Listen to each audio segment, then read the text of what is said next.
Baby ಹಾಲು ತಗೋ. ನನಗೆ ಬೇಡ, ಲೇಟ್ ಆಗ್ತಿದೆ. ಅಲ್ಲ ಅಷ್ಟೊಂದು ಅರ್ಜೆಂಟ್ ಏನಿದೆ, ಹಾಲು ತಾನೇ ಕುಡ್ಕೊಂಡು ಹೋಗ್ಬೋದಲ್ಲ. ನನಗೆ ಬೇಡ ಅಂತ ಹೇಳಿದ್ರೆ ಅರ್ಥ ಆಗಲ್ವಾ? ಯಾಕೆ ಇಷ್ಟೊಂದು ಟೆನ್ಷನಲ್ಲಿ ಇದೆಯಾ ದಿವ್ಯಾ? ಎಲ್ಲನೂ ನಿಂಗೆ ಹೇಳ್ಕೊಂಡು ಕೂತ್ಕೊಳ್ಳೋಕೆ ಆಗಲ್ಲ. ನಂಗೆ ಟೈಮ್ ಆಯ್ತು, ನಾನು ಬರ್ತೀನಿ. ಅರೆ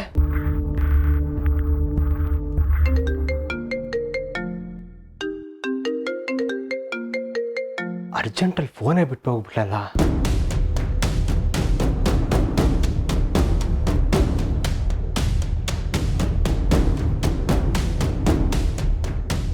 ಹಲೋ ಮ್ಯಾಮ್, ಹಾಸ್ಪಿಟಲ್ನಿಂದ ಮಾತಾಡ್ತಾ ಇದ್ದೀವಿ. ನಿಮ್ಮದು ಟರ್ಮಿನೇಷನ್ ಆಫ್ ಪ್ರೆಗ್ನೆನ್ಸಿ ಪ್ರೊಸೀಜರ್ಗೆ ರೆಡಿ ಇದೆ. ಎಲ್ಲಿದ್ದೀರಿ?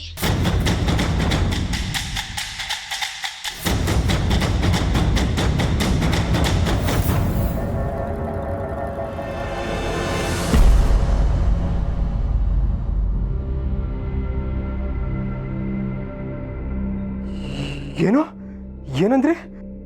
ನೀವ್ಯಾರು? ನಾನು ದಿವ್ಯನ್ ಗಂಡ. ಅದೇ ಸರ್, ಇವತ್ತು ಅಬೋರ್ಷನ್ ಪ್ರೊಸೀಜರ್ ಇತ್ತಲ್ಲ, ಮ್ಯಾಮ್ ಎಲ್ಲಿದ್ದಾರೆ ಅಂತ ಕೇಳೋಕೆ ಕಾಲ್ ಮಾಡಿದೆ. ಹೊರಟ್ರಾ ಸರ್?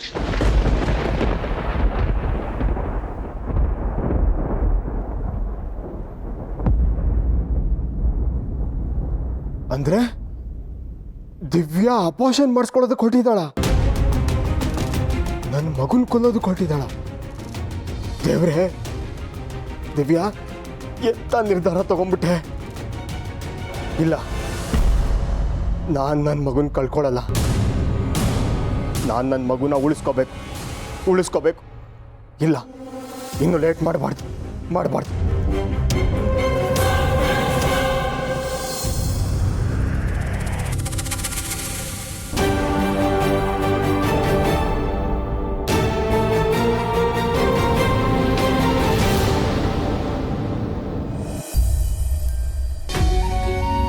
ಅಮ್ಮ ಸತ್ಯ, ನಿನ್ನೆ ನಿಮ್ಮ ಮನೆಗೆ ಹೋಗಿದ್ದೀಯಲ್ಲ, ನಿಮ್ಮ ಅಕ್ಕಂದು ಆರತಿ ಶಾಸ್ತ್ರ ಎಲ್ಲ ಚೆನ್ನಾಗಾಯ್ತಾ? ಹಾಂ ರಾಯರೇ, ತುಂಬ ಚೆನ್ನಾಗಾಯ್ತು. ಅತ್ತೆನೇ ಮುಂದೆ ನಿಂತು ಎಲ್ಲ ನಡೆಸ್ಕೊಟ್ರು. ಓಹೋ. ಅಮ್ಮ ಗಿರ್ಜಮ್ಮ ಅಂತೂ ತುಂಬ ಖುಷಿ ಆಗ್ಬಿಟ್ಟಿದ್ರು. ಆದರೆ ನೀವು ಬಂದಿದ್ರೆ ಇನ್ನೂ ಚೆನ್ನಾಗಿರ್ತಿತ್ತು. ಬರಬೇಕು ಅಂತ ಇದ್ದೆ, ಆದರೆ ನಮ್ಮ ಸೀತಾ ರೀ ಅಲ್ಲ ನಮ್ಮ ಸೀತಾ ಮಾತು ಸ್ವಲ್ಪ ಒರಟು, ಮನಸ್ಸು ಮೃದು ಅಂತ ಹೇಳೋಕೆ ಹೊರಟಿದ್ದೆ. ಶಾಸ್ತ್ರ ಎಲ್ಲ ಚೆನ್ನಾಗಾಯ್ತು ತಾನೇ? ಶಾಸ್ತ್ರ ಅಂತ ಬಂದಾಗ ಅದಕ್ಕೆ ಚ್ಯುತಿ ಬರಬಾರ್ದು.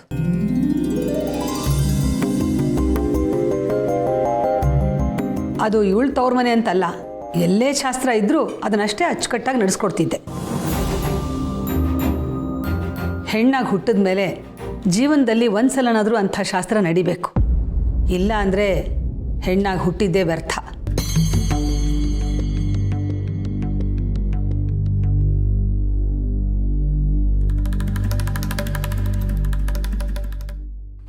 ಅದೇನು ನಿಜ ಅಕ್ಕ. ಆ ವಿಚಾರದಲ್ಲಿ ಸತ್ಯ ತವ್ರ ಮನೆಯವರು ಯಾವುದೇ ಶಾಸ್ತ್ರ ಸಂಪ್ರದಾಯನ ಮಿಸ್ ಮಾಡೋದೇ ಇಲ್ಲ. ಮಾಡಿಕೊಳ್ಳೂಬಾರ್ದು. ಕೆಲವೊಬ್ರು ಕದ್ದು ಮುಚ್ಚಿ ಜೀವನ ಮಾಡ್ತಿರ್ತಾರೆ. ಅವ್ರಿಗೆಲ್ಲಿದೆ ಹೇಳು ಈ ಭಾಗ್ಯ?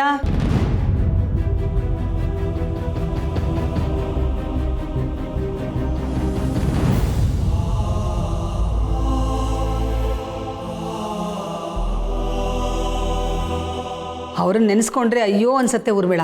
ಯಾಕಾದರೂ ಈ ಥರ ಕಳ್ಳು ಬಾಳ್ತಾರೋ ಏನೋ.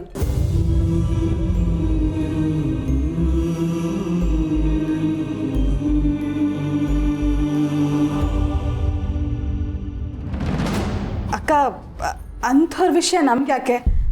ಈಗೆಲ್ಲರೂ ನೆಮ್ಮದಿಯಾಗಿ ತಿಂಡಿ ತಿನ್ನಲಿ.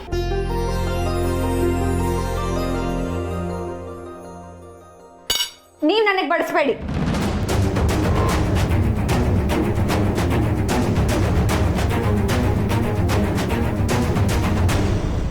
ಅಮ್ಮ, ನನಗೆ ಯಾರ್ಯಾರೋ ಬಡಿಸಿದ್ರೆ ಸರಿ ಹೋಗಲ್ಲ. ಯಾಕೆ ಹಾಗಂತೀಯ? ಅತ್ತಿ ಆಯಿತು ನಿಂದು. ಪದ್ಮ, ನೀವೇನು ಅನ್ಕೋಬೇಡಿ, ಇವಳು ಸ್ವಲ್ಪ ಹಾಗೇನೆ. ರಿತು, ದೊಡ್ಡವ್ರಿಗೆ ಹಾಗೆಲ್ಲ ಮಾತಾಡ್ತಾರಾ? ಸ್ವಲ್ಪ ಸಮಾಧಾನವಾಗಿರ್ಬೋದಲ್ವಾ? ನಾನು ಹೇಗಿರ್ಬೇಕು ಅನ್ನೋದನ್ನ ನನಗೆ ಯಾರು ಹೇಳ್ಕೊಡ್ಬೇಕಾಗಿಲ್ಲ. ನಾನಿರೋದೇ ಹೀಗೆ. ಯಾಕೆ ಪುಟ್ಟ ಇಷ್ಟೊಂದು ಕೋಪ ಮಾಡ್ಕೊಂಡಿದ್ದೀಯಾ? ಏನಾಯ್ತಮ್ಮ? ಯಾಕೆ ಅಂತ ನಿಮಗೆ ಮತ್ತೆ ಅತ್ತಿಗೆಗೆ ಚೆನ್ನಾಗೇ ಗೊತ್ತಿರಬೇಕಲ್ಲ.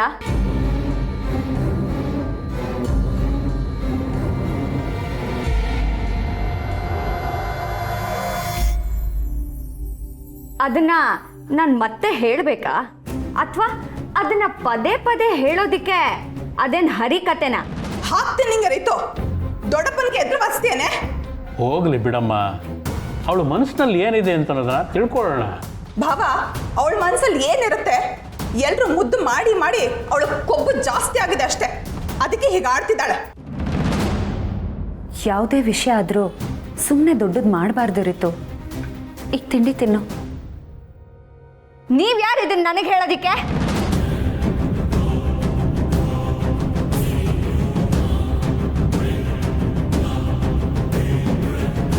ನಿಮ್ದು ಎಷ್ಟಿದೆಯೋ ಅಷ್ಟನ್ನ ಮಾತ್ರ ನೋಡ್ಕೊಳ್ಳಿ. ಥು, ಈ ಮನೇಲಿ ನೆಮ್ಮದಿಯಾಗಿ ತಿಂಡಿನೂ ತಿನ್ನಕ್ ಬಿಡಲ್ಲ. ನಿಂತ್ಕೊಳೆ. ಈಗ ಏನಾಯ್ತು ಅಂತ ಹೀಗೆಲ್ಲ ಆಡ್ತಿದ್ಯಾ ನೀನು? ರಿತು, ಅದೇನು ಅಂತ ಹೇಳಿದ್ರೆ ಸರಿ, ಇಲ್ಲ ಮುಖ ಮೂತಿ ನೋಡಿದ್ರೆ ಬಾಸ್ತೀನಿ ನಿನಗೆ. ಹೇಳ್ತೀನಿ, ಎಲ್ಲಾನು ಹೇಳ್ತೀನಿ.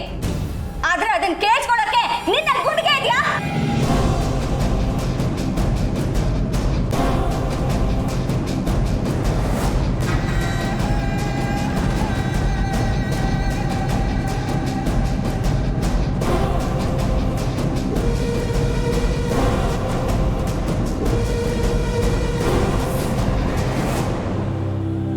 ಹೇಳೆ, ಅದೇನು ಅಂತ ಹೇಳು, ಕೇಳೇ ಬಿಡೋಣ.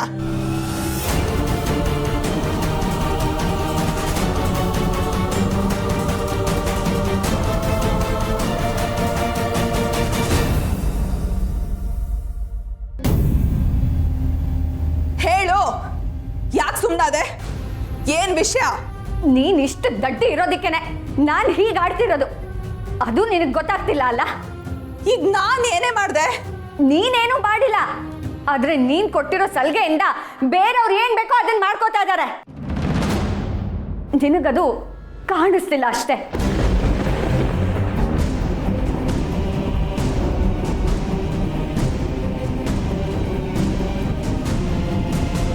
ರಿತು, ಸುಮ್ಮನೆ ಬಂದು ತಿಂಡಿ ತಿನ್ನು. ಅಧಿಕ ಪ್ರಸಂಗ ಥರ ಮಾತಾಡಿದ್ರೆ ಏನ್ ಮಾಡ್ತೀರಾ?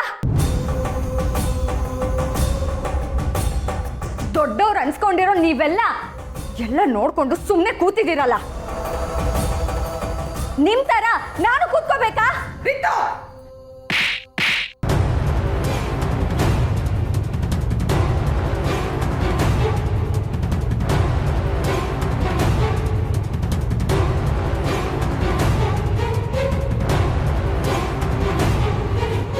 ಎಷ್ಟೇ ಎದ್ರ ಮಾತಾಡ್ತೀಯಾ? ಆಗ್ಲಿಂದ ಹೇಳ್ತಾನೆ ಇದ್ದೀನಿ, ಎದ್ರು ಮಾತಾಡ್ಬೇಡ ಅಂತ. ಕೇಳಿದ್ಯ ನನ್ನ ಮಾತನ್ನ? ದೊಡ್ಡಪ್ಪ ದೊಡ್ಡಮ್ಮ ಅತ್ತಿಗೆ ಅಂತ ಮರ್ಯಾದೆ ಇಲ್ದೇ ಇರೋ ಹಾಗೆ ಮಾತಾಡ್ತಿದ್ಯಲ್ಲ, ಇದೇನಾ ನಿನ್ನ ಸಂಸ್ಕಾರ? ಆಯ್ತು, ನನಗೆ ಹೊಡೀರಿ ಹೊಡೀರಿ. ಆದ್ರೆ ಒಂದಲ್ಲ ಒಂದಿನ ನಾನ್ ಮಾಡಿದ ಸರಿ ಅಂತ ನಿಮಗೆ ಅರ್ಥ ಆಗುತ್ತೆ. ಮಾತಾಡ್ಬೇಡಿ ನೀವು. ಅಯ್ಯೋ, ತಿಂಡಿನೂ ತಿಂದು ಹೊರಟೋಗ್ಬಿಟ್ಲಲ್ಲ ಊರ್ಮಿಳ. ಅವಳನ್ನ ಯಾಕಮ್ಮ ಹೊಡೆಯಕ್ಕೆ ಹೋದೆ ನೀನು? ಬೆಳೆಯೋ ಮಕ್ಕಳ ಮೇಲೆ ಕೈ ಮಾಡಬಾರ್ದು ಕಣಮ್ಮ. ಅದು ನಾನು ನಿನಗೆ ಹೇಳ್ಕೊಡ್ಬೇಕಾ? ಮತ್ತೆ ಏನಾಗಿದೆ ಬಾಬಾ? ಇವ್ರು ನೋಡಿದ್ರೆ ಒಂಥರ ಆಡ್ತಿದ್ದಾರೆ, ಅವಳು ನೋಡಿದ್ರೆ ಹೊಸ ಡ್ರಾಮಾನೇ ಶುರು ಮಾಡ್ಕೊಂಡಿದ್ದಾಳೆ. ನಾನು ಯಾವ್ಯಾವುದು ಅಂತ ಸಹಿಸ್ಕೊಳ್ಳಿ, ನನಗೂ ಸಾಕಾಗೋಗಿದೆ. ಚಿಕ್ಕತ್ತೆ, ನೀವು ಬೇಜಾರು ಮಾಡ್ಕೋಬೇಡಿ. ನಾನು ರಿತುಗೆ ಸಮಾಧಾನ ಮಾಡ್ತೀನಿ.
ಅಂತೂ ಇಂತೂ ನನ್ನ ಕನಸು ಜೀವಂತವಾಗಿರೋ ಥರ ಆಗ್ತಾ ಇದೆ. ನನಗೆ ಬೇಕಾಗಿರೋ ಥರ ಇರಬೇಕು ಅಂದರೆ ಇದು ಹೋಗಬೇಕು. ಎಸ್, ನನ್ನ ಹೊಟ್ಟೆಯಿಂದ ಇದು ತೊಲಗ್ತಾ ಇದೆ. ಇನ್ನು ಮುಂದೆ ನಾನು ಫ್ರೀ ಬರ್ಡ್.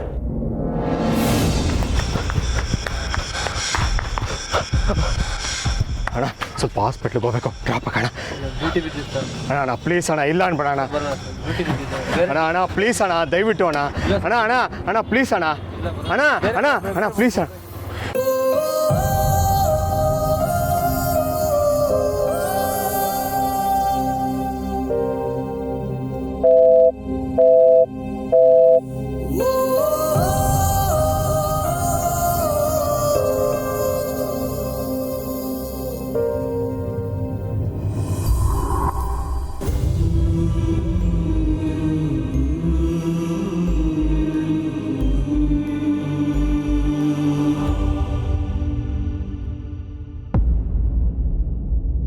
ಪಾಪ ರಿತು ಅಳ್ತಿದ್ದಾಳೆ. ನಾನು ಹೋಗಿ ಸಮಾಧಾನ ಮಾಡಲಾ? ಬಟ್ ಏನಂತ ಮಾಡಲಿ? ಅವಳು ಅಳೋಕ್ಕೆ ಕಾರಣನೇ ನಾನಾಗಿರುವಾಗ.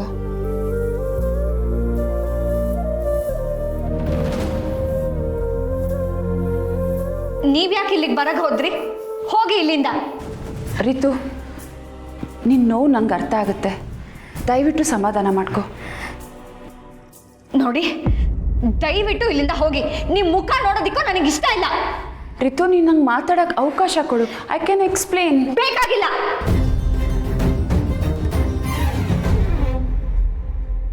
ನಮ್ಮಮ್ಮನಿಂದ ಅವ್ರ ಗಂಡನ, ನನ್ನಿಂದ ನಮ್ಮಪ್ಪನ ಕಿತ್ಕೊಂಡ್ರಲ್ಲ, ಅದ್ಯಾವ ಮುಖ ಇಟ್ಕೊಂಡು ಎಕ್ಸ್ಪ್ಲನೇಷನ್ ಕೊಡ್ತಾ ಇದ್ದೀರಾ? ಅದ್ಯಾವ ಮುಖನ ಇಟ್ಕೊಂಡು ನಮ್ಮಮ್ಮನ ಮುಂದೆನೆ ಏನು ಆಗೇ ಇಲ್ಲ ಅನ್ನೋ ಥರ ಓಡಾಡ್ತಿದ್ದೀರಲ್ಲ? ನೋಡು, ನಿನ್ನ ಕೋಪ ದುಃಖ ನನಗೆ ಅರ್ಥ ಆಗುತ್ತೆ. ಹೌದು, ನಮ್ಮಿಂದ ತಪ್ಪಾಗಿದೆ. ಬಟ್ ಈಗ ಹೇಗೆ ಅದನ್ನು ಸರಿ ಮಾಡಲಿ? ಕ್ಷಮೆ ಕೇಳಿದ್ರೆ ಅದು ತುಂಬ ಚಿಕ್ಕ ಪದ ಅಂತ ನನಗೆ ಗೊತ್ತು. ಕ್ಷಮೆ ಕೇಳಕ್ಕೆ ನಿಮ್ ಯಾರಿಗೂ ಅರ್ಹತೆನೇ ಇಲ್ಲ. ನೀವಿಬ್ರು ಸೇರ್ಕೊಂಡು ಅಮ್ಮಂಗೆ ದ್ರೋಹ ಮಾಡ್ಬಿಟ್ರಿ. ಇಷ್ಟು ವರ್ಷ ನಮ್ಗೆ ಈ ವಿಚಾರನೇ ಗೊತ್ತಿರಲಿಲ್ಲ. We are such a fools ಅಲ್ವಾ? ದಡ್ರಿಗೆ ಏನು ಗೊತ್ತಾಗೋದಿಲ್ಲ ಅಂತ ನಮ್ಮ ಬೆನ್ನ ಹಿಂದೆನೆ ಆಡ್ಕೊಂಡು ನಗ್ತಿರ್ತೀರಿ ಅಲ್ವಾ? ಇಲ್ಲ ರಿತು, ನೀನು ತಪ್ಪು ತಿಳ್ಕೊಳ್ತಾ ಇದೆಯಾ. ನಮಗೂ ಗಿಲ್ಟ್ ಇದೆ. ಆದ್ರೆ ಏನ್ ಪ್ರಯೋಜನ? ನಮ್ಮಿಂದ ನೀವು ಎಲ್ಲಾನು ಕಿತ್ಕೊಂಡ್ಬಿಟ್ರಿ.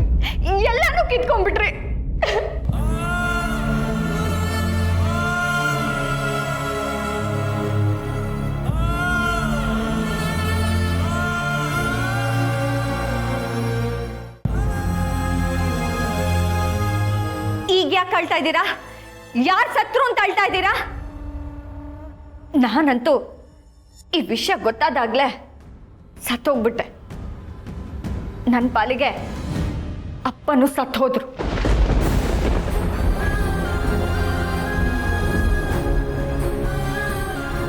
ಅಲ್ಲ, ಬೇರೆಯವ್ರ ಗಂಡನ್ನ ಪಟಾಯಿಸಿ ಅದ್ಯಾವ ಬಾಳ್ತಿರೋ ನೀವೆಲ್ಲ? ನಾಚಿಕೆನೇ ಆಗಲ್ವಾ ನಿಮ್ಗೆ? ರಿತು, ದೊಡ್ಡವ್ರ ಹತ್ರ ಹೀಗ ಮಾತಾಡೋದು? ಸ್ವಲ್ಪ ಮರ್ಯಾದೆ ಇರಲಿ. ಬೇರೆಯವ್ರ ಗಂಡನ ಬಲೆ ಬೀಸೋರ್ಗೆ ಏನ್ ಮರ್ಯಾದೆ ಕೊಡ್ಬೇಕು? ಇದೇ ಕೊನೆ. ಇನ್ನು ಒಂದ್ಸಲ ಏನಾದ್ರೂ ಇವ್ರ ಪರ ವಹಿಸ್ಕೊಂಡು ಮಾತಾಡಿದ್ರೆ ನಾನಂತೂ ಸುಮ್ಮನೆ ಇರೋದಿಲ್ಲ. ಇರೋ ವಿಷಯನ ಅಮ್ಮಂಗೆ ಹೇಳ್ಬೇಕಾಗತ್ತೆ.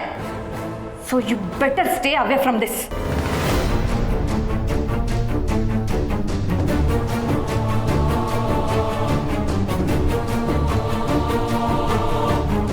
ರಿತು, ಸಾಧ್ಯ ಆದರೆ ನನ್ನ ಕ್ಷಮಿಸು. ನಿನಗೆ ಸಮಾಧಾನ ಮಾಡೋ ಶಕ್ತಿ ಆಗಲಿ ಧೈರ್ಯ ಆಗಲಿ ನನ್ನಲ್ಲಿಲ್ಲ. ನಿಮಗೆ ಯಾವತ್ತೂ ಕ್ಷಮೆನೇ ಇಲ್ಲ.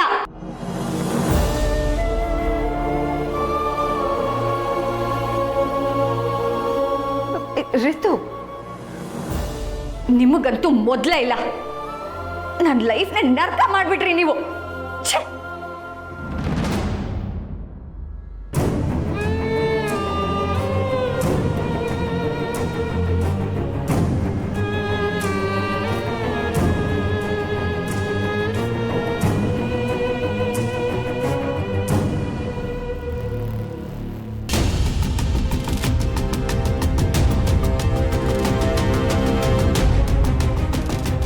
ಅಯ್ಯೋ ದೇವ್ರೆ, ಒಂದೇ ಒಂದು ಆಟೋನಾದರೂ ಸಿಗ್ಬಾರ್ದಾ?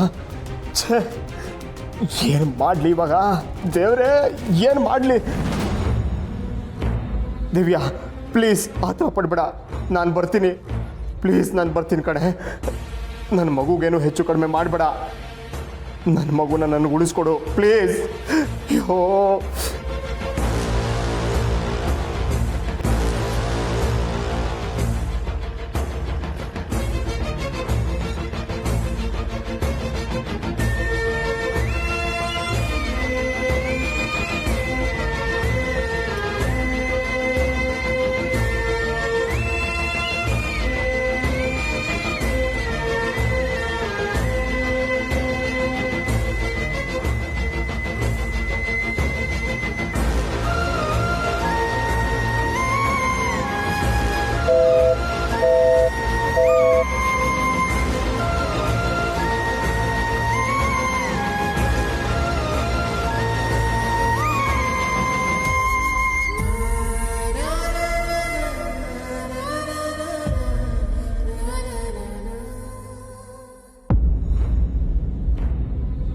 Sir sir sir sir sir sir sir please sir, please sir, ದಯವಿಟ್ಟು ಡ್ರಾಪ್ ಮಾಡಿ ಸರ್. ಅರ್ಜೆಂಟ್ ಹಾಸ್ಪಿಟ್ಲಿಗೆ ಹೋಗ್ಬೇಕು, ಎಮರ್ಜೆನ್ಸಿ ಇದೆ. ನನ್ನ ಹೆಂಡತಿ hospital. Sir please sir, please sir, please sir, ದಯವಿಟ್ಟು sir, please sir.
Madam Divya ಮಗು ನಾನು ನೋಡಬೇಕು. ದಿವ್ಯಾ ದಿವ್ಯಾ ಮೇಡಮ್, ನನ್ನ ಹೆಂಡ್ತಿ ಮೇಡಮ್.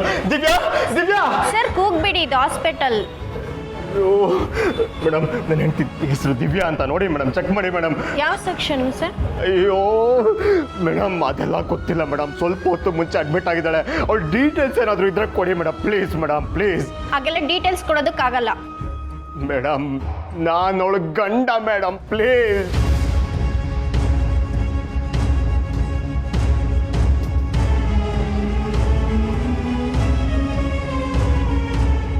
ಆಯ್ತಿರಿ, ಚೆಕ್ ಮಾಡ್ತೀನಿ.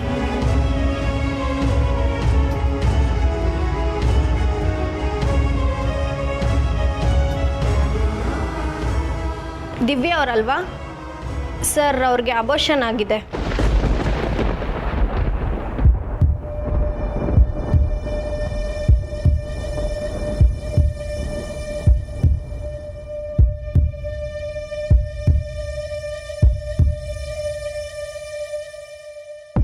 ರೂಮ್ ನಂಬರ್ 19 ಏನು ಅಬೋಷನ್ ಆಗೋಯ್ತಾ ಮೇಡಮ್? ಏನು ನೀವು ಚೆಕ್ ಮಾಡಿ ಮೇಡಮ್, ಪ್ಲೀಸ್ ಮೇಡಮ್. ಸರ್ ಎಷ್ಟು ಸರಿ ಹೇಳಿದ್ರು ಅಷ್ಟೇನೆ ಸರ್, ಅಬೋಷನ್ ಆಗಿದೆ.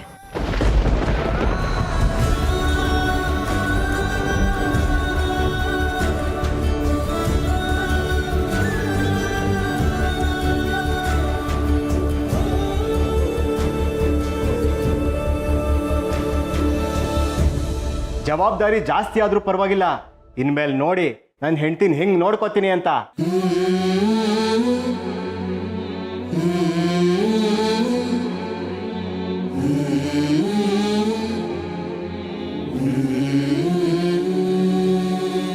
ಬೇಬಿ ನಿನಗೋಸ್ಕರ ಹಣ್ಣು ತರಕಾರಿ ಹಾಲು ಎಲ್ಲ ತಂದಿದ್ದೀನಿ. ಇನ್ಮೇಲೆ ನೀನು ತಿನ್ಕೊಂಡು ಉಣ್ಕೊಂಡು ಆರಾಮಾಗಿರ್ಬೋದು. ನಾನೇ ಖುದ್ದಾಗಿ ನಿಂತು ನಿನಗೇನೇನು ಬೇಕೋ ಎಲ್ಲ ಮಾಡಿ ಹಾಕ್ತೀನಿ.